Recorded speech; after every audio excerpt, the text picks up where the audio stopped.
All right, I'm going to walk you through the passion project slides. So just think about passion as a strong liking or desire for devotion to some activity, object, or concept.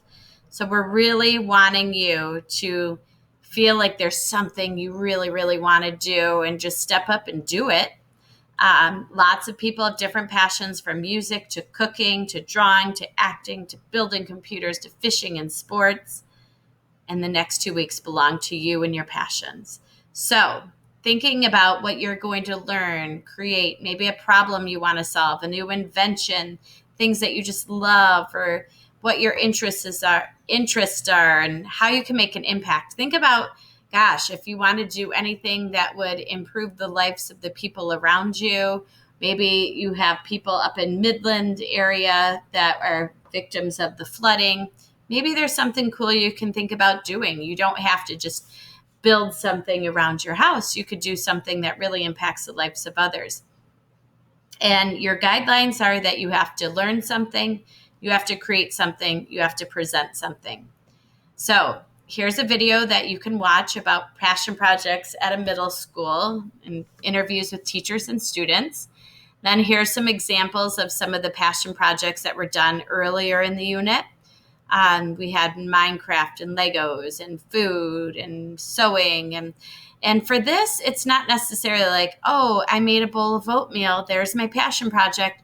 No, it could be like every day creating a whole new oatmeal with different mix-ins, and then creating surveys for your family to fill out.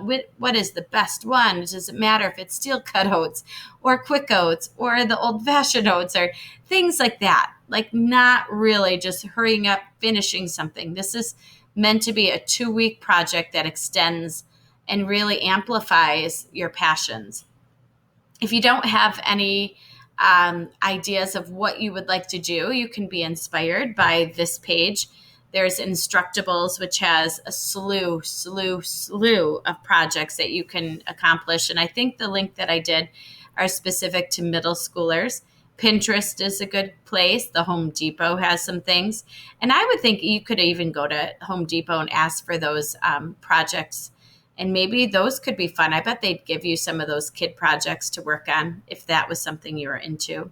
So essentially, this first week, you're going to develop an idea, do your research, and start working on the project. Next week, you're going to continue working on the project and working on your presentations to fill out your portfolio that showcases all of your work that you've done. So, initial part, identify 3 topics you're passionate about. And then you're going to go ahead and open up your student portfolio that's shared in Google Classroom. And these are where you're going to brainstorm the 3 different things that you could work on. And then you're going to pick one, narrow it down to one, and then you're going to come up with 3 questions about that. Like, in example, if I was going to be saying, I'm going to paint my bedroom for my passion project. I'm going to remodel my bedroom. Okay. What paint is best for a bedroom? Is it eggshell? Is it gloss, semi-gloss? Like, you have to research that. Maybe that's a good question. What are the costs of painting my bedroom? What is the surface area I need to paint? So those could be questions about your passion. If you're going to do trick shots in soccer, maybe what size ball is best for a trick shot? How much space do you need to do trick shots?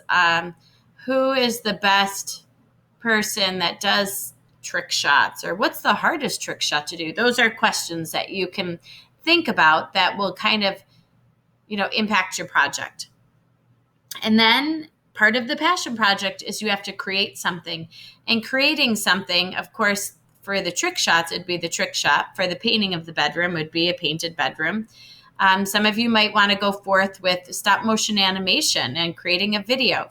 Maybe you want to start a blog where you're actually writing about certain things that are interesting to you. Maybe you want to go back and do some type of a game board. You didn't put enough time into a game and you wanted to improve it. Maybe you want to write a children's book. Maybe you want to compose a song. Maybe you want to create a vlog. It's whatever you want to create. And then you're going to end up sharing your project. So you could share your project, creating a vlog, taking step by step of the entire remodeling of your room. It could be just a photo journal. It could be you're creating a whole video game, and you're eventually going to share it out by sharing the link. You could create a website to showcase all your projects. All of you will have access to your Google Slides that you're going to turn in at the end, but you may want to extend that and share it out to the greater good. When you're ready with all of your ideas, you are going to create a project plan. This slide will be shared with you in your presentation slides.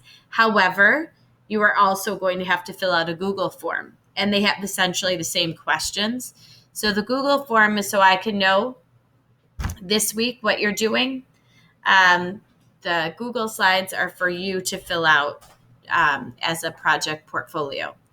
So you're going to do that.